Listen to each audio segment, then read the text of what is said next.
What is up with that final boss? Spoilers, by the way. So, I just beat Paper Mario Color Splash, and I actually thoroughly enjoyed the game, aside from a few nitpicks that I could look past. However, there was one glaring issue that arose in the final minutes of the game that I cannot forgive. Look, I'm not even complaining that Bowser's the final boss. Oh yeah, Bowser's the final boss, a big surprise, spoilers, and no, that's a whole nother issue. I'm mainly upset about the game's plot progression. I am a sucker for story in video games, and while I know not every gamer shares those feelings, can we at least agree that the Paper Mario series, aside from Sticker Star, has been rooted in good storytelling? And you know what? While the storyline in Color Splash was pretty basic, it still existed. There was plot development. Most of it occurred from the big Paint Star memories or from Peach's letters, so, it was there. But guess what? That development was all thrown out the window right when a prime opportunity presented itself to the player. We could have gotten a really rewarding moment, some payoff, but no. The developers chose the developers didn't even choose the lazy route. They chose the unintuitive, baffling route. So what the heck am I talking about?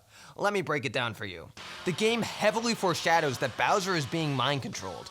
We learned from the Paint Star memories that Bowser disrupted Prisma Fountain to give himself a pretty rad rainbow shell paint job. And I mean, can you blame him? That sounds sick! He's just having fun playing in the fountain when he unknowingly mixes all the colors together, forming the dreaded black paint that is so feared and emphasized throughout the game. And that's important. The game continuously leaves the player questioning what the black paint can actually do, and only ends up saying how it can hurt you. Never do we get an explanation for why it's able to possess or mind control you. I mean, if we're talking genre aesthetics, right from the opening cutscene, the players are presented with a mystery.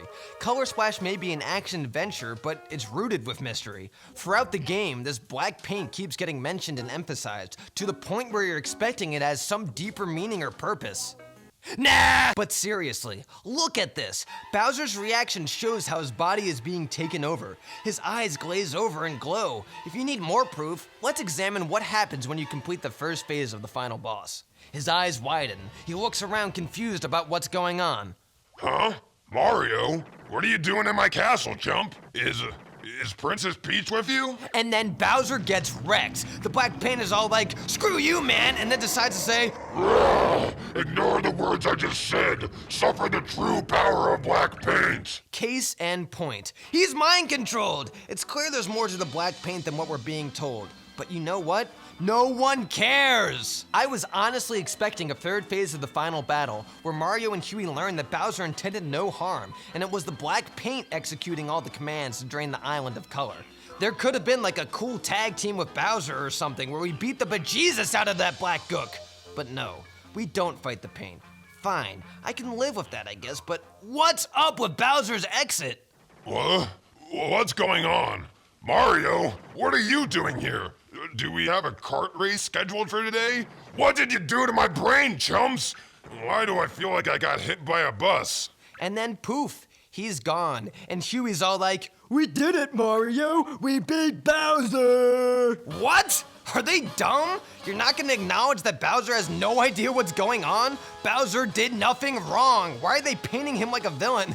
See what I did there? Seriously though, Bowser wasn't the villain of this game. It's clear the developers know that. It's clear it was intentional to suggest he was mind controlled, but why is Bowser not given redemption? I genuinely felt bad for him after defeating him. I mean, geez. After the black paint is drained and he's left defenseless and depossessed, we're ordered to whip him one final time. Bowser's all confused and is actually being friendly, and then is defeated without another word and without any sign of regret for Mario or Huey. I actually went back to refight the final boss. No, I'm serious. To see if maybe I could flee or repaint Bowser when he's defenseless. In the off chance the developers were secretly geniuses and programmed an alternate ending. I even used the Compass Thing card, which is supposed to guarantee a 100% flee rate. It doesn't end up working.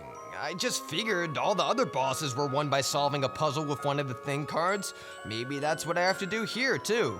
Nope! And then the icing on the cake is when Bowser and the Koopalings fly away during the endgame celebration, and Peach says, I hope that they learn their lesson. Seriously? What lesson? They technically weren't in the wrong. Bowser's minions were just following orders. Orders that weren't even Bowser's. It's so infuriating. It's like, I feel like it's safe to view it as a fact that Bowser didn't intentionally do anything wrong. He was not in control. There was an unrecognized third party. So why not give any closure? Again, if we weren't going to fight the black paint on its own, why not make like an ending cutscene where everyone apologizes to each other or something? Bowser's not evil in this game, and from a story standpoint, it's dumb that Mario and Huey never realized that. Alright, sure, there's something rewarding about the player being able to recognize these things on their own, but the ending of Color Splash does not promote a positive message. It's just not satisfying. Do you agree with me? Do you disagree? Let's get in an argument in the comment section. Be sure to share your own theories there too. Remember to subscribe for more video game content, and I'll see you next time, hopefully not as flustered.